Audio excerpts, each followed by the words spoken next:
like a Hellcat.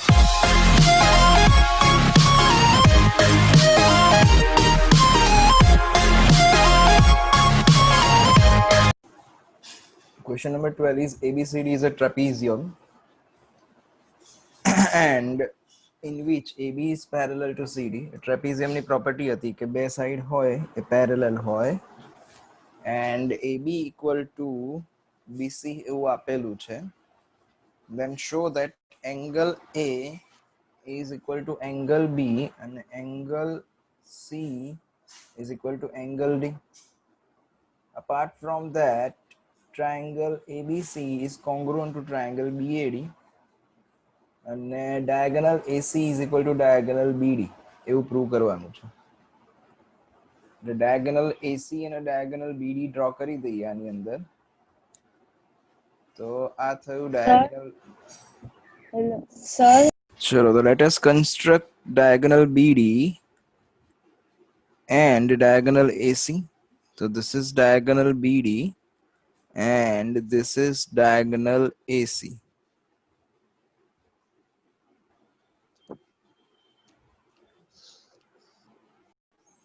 Hint આપેલી છે એક્ઝામમાં હિન્ટ નહીં આપે ઓબ્વિયસલી એટલે તમારે સમજવું પડશે. Extend AB and draw a line through C parallel to DA. એટલે આપણે આજે AB ને એક્સટેન્ડ કરીને એક લાઈન ડ્રો કરવાની છે કે જે AD જોડે પેરેલલ હોય. આપણે લાઈન જ એવી ડ્રો કરીએ છીએ કે which is parallel to AD. એટલે અહીંયા CE જે છે એ CE is parallel to AB છે એવું આપણે એક્સેપ્ટ કરવાનું છે. કારણ કે પેરેલેલોગ્રામ હોત તો અહીંયા AD અને BC પેરેલલ થાત બટ ધીસ ઇઝ અ ટ્રેપીઝિયમ. તો ટ્રેપીઝિયમમાં શું હતું કે અપોઝિટ સાઇડ્સ આર પેરેલલ બરોબર. એટલે જો અહીંયા આગળ આપેલું છે શું આપેલું છે કે AB is parallel to CD.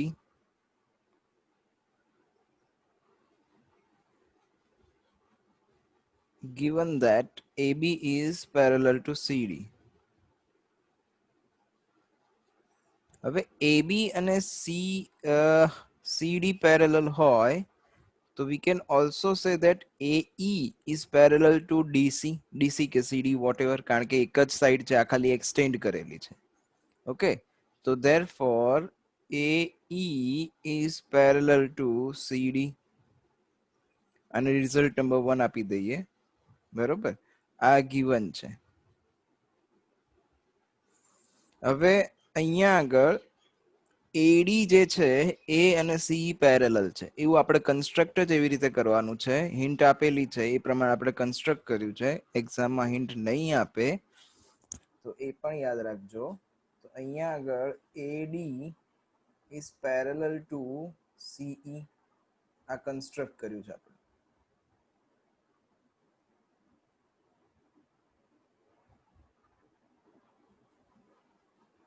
Construction okay. હવે જો અહીંયા આગળ AE is parallel to CD થયું. furthermore CE is parallel to AD થયું. તો આ જે ક્વોડ્રિલેટરલ બન્યો કયો ક્વોડ્રિલેટરલ AECD અધરવાઇઝ ADCE જે કહો એ પેરેલેલોગ્રામ બનશે. તો therefore ADCE is a parallelogram.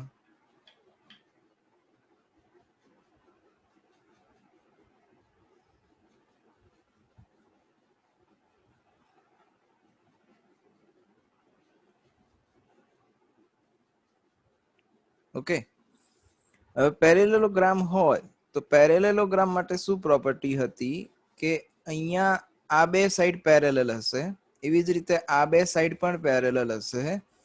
તો angle E and angle A આ બંને ઇન્ટિરિયર અપોઝિટ એંગલ કહેવાય. ઓકે આમાં કઈ doubt?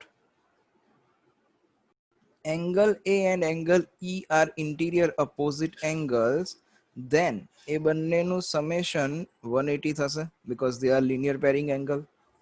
So therefore angle A plus angle E is equals to 180 because interior opposite angles.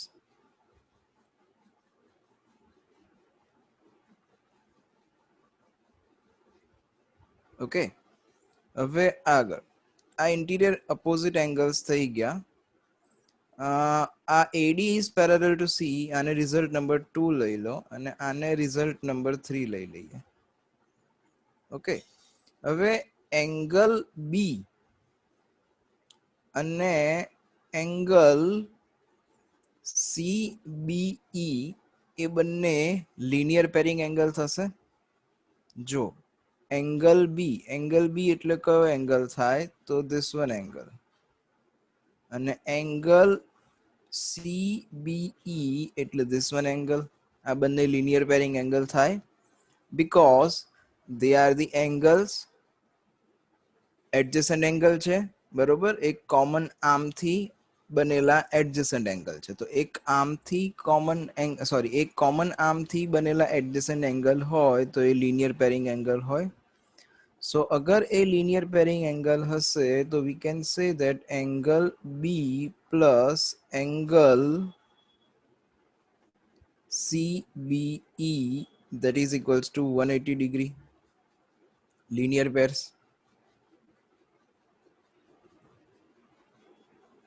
Okay, હવે AD equal to CE થાય.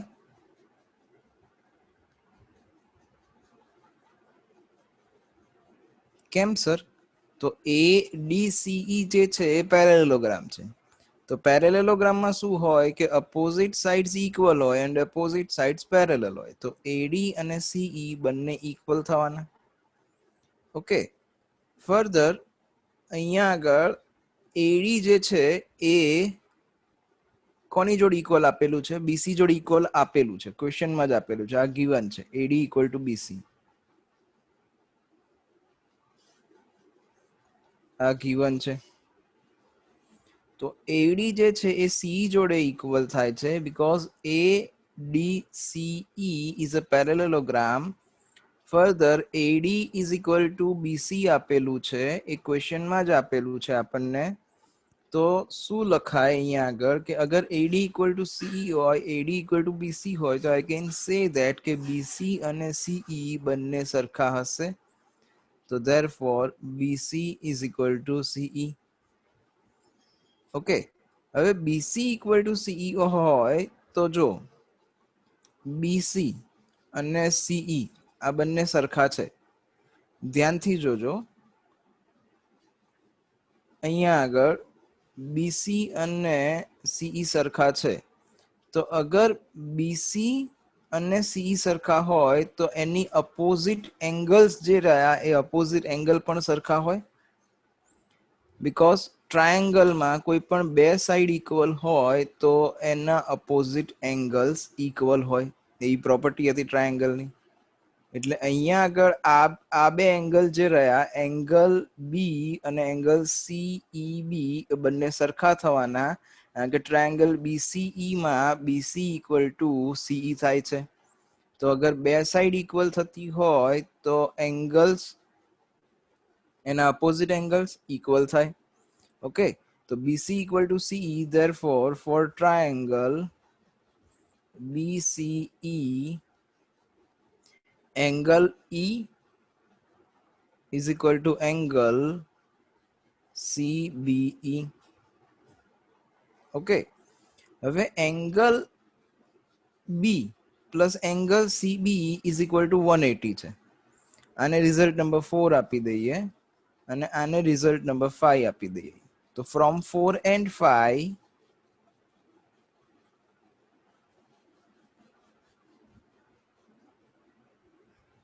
જો આ CBE છે એની જગ્યાએ હું એંગલ E લખી શકું. ઓકે, તો angle B plus angle E is equals to 180 degree થઈ જશે. આને રિઝલ્ટ નંબર 6 આપી દઈએ. હવે આ પણ 180 ડિગ્રી છે અને આ પણ 180 ડિગ્રી છે. તો હું બંનેને કમ્પેર કરી શકું. કારણ કે બંનેનું ટોટલ 180 જ છે. તો ફ્રોમ 3 and 6 બંનેનું ટોટલ 180 છે. That's why I can compare them. તો angle A plus angle E is equal to angle B plus angle E.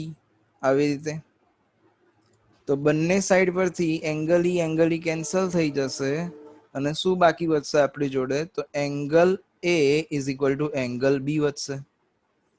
Okay, તો હેન્સ પ્રૂવડ કે angle A is equal to angle B થાય. So therefore angle A is equal to angle B. Prove થઈ ગયું.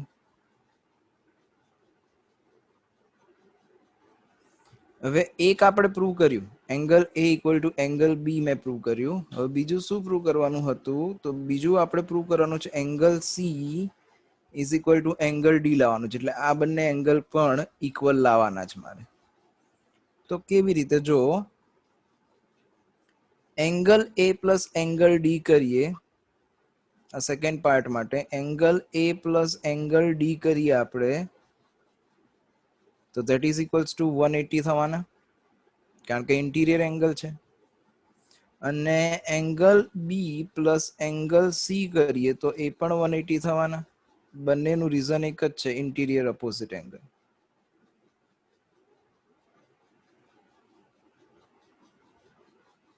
જો angle A અને angle D આ બંને interior opposite, કારણ કે AB is parallel to CD આપેલું છે, હે ને? તો અગર AB is parallel to CD હોય તો આ બંને એંગલ ઇન્ટિરિયર અપોઝિટ થાય. સિમિલરલી અહીંયા એંગલ B અને એંગલ C એ પણ ઇન્ટિરિયર અપોઝિટ એંગલ થાય. અહીંયા આવી રીતે જો C બને છે આખો, આ તો C બને તો ઇન્ટિરિયર અપોઝિટ એંગલ કહેવાય. ફર્ધર અહીંયા પણ C બને છે આવી રીતે, એટલે C બને તો ઇન્ટિરિયર અપોઝિટ એંગલ્સ કહેવાય. ઓકે, અહીંયા સુધી કોઈને doubt?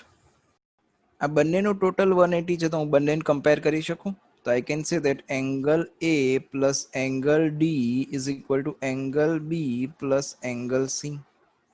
Now we have proved that કે angle A equal to angle B છે. આ રહ્યું, આપણે રિઝલ્ટ પ્રૂવ કર્યું. અહીંયા એંગલ A ની જગ્યાએ એંગલ B લખાય.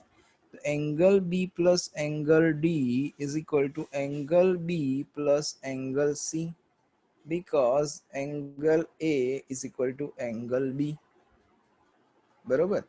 હવે આ એંગલ B કેન્સલ કરી નાખીએ તો શું વધશે આપણી જોડે? તો વધશે angle D is equal to angle C. Second વાળો પાર્ટ પ્રૂવ થઈ ગયો. બરોબર.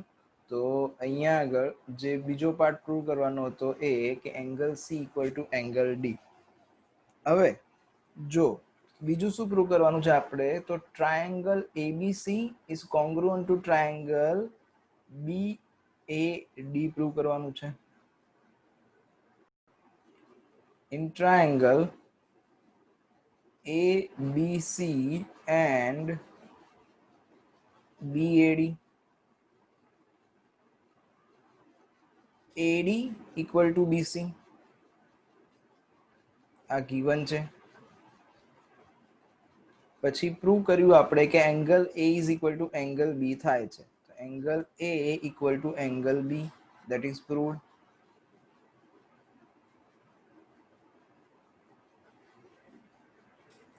અને પછી AB equal to CD, otherwise AB equal to AB common side.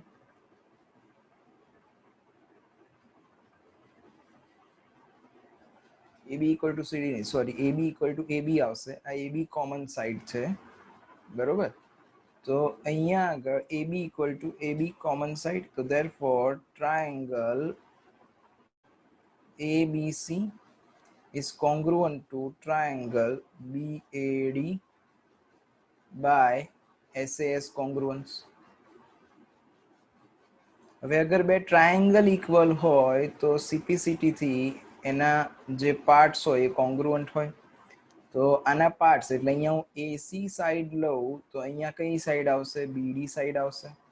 તો therefore AC is equals to BD CPCT. Prove થઈ ગયો સમ? નો સર.